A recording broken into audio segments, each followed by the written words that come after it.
Okay, welcome back. You're watching the midday view here, and we're going to be talking about Mozambique and South Africa and Brazil. What do these emerging countries, for instance, have in common? Heroin. Drug trafficking is already a huge problem in Mozambique, but now with the conflict in northern Cabo Delgado province, the country is unable to prevent international crime syndicates operating across the coastline. For example, one academic paper describes how the volume of Afghan narcotics traveling by small boats from Pakistan to Mozambique is so large that heroin constitutes the country's second biggest export, valued at an annual $600 to $800 million US.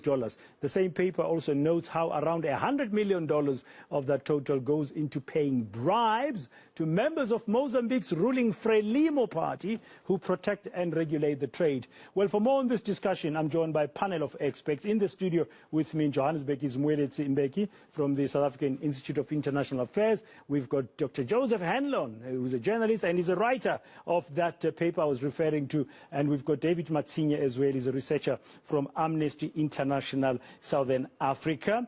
Let me begin here. Joe, good afternoon, with you in London first. You wrote about 3 years ago for the London School of Economics a very detailed paper of this trade, and where you argued a particular point. But first question, is Mozambique today still a significant heroin transit route?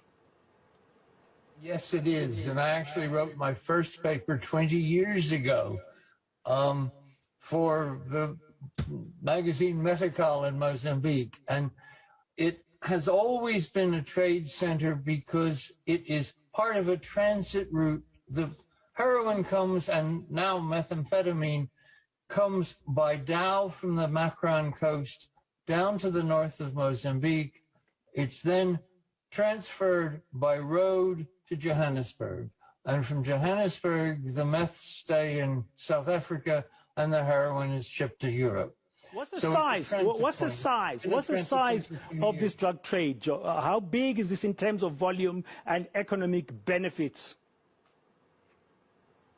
Well, we're talking about tons and tons of drugs and value of millions of dollars. And the trade has shifted somewhat because of the war in the north, but it is increasing, and it's increasing very rapidly, in part because of the crystal meths going into South Africa.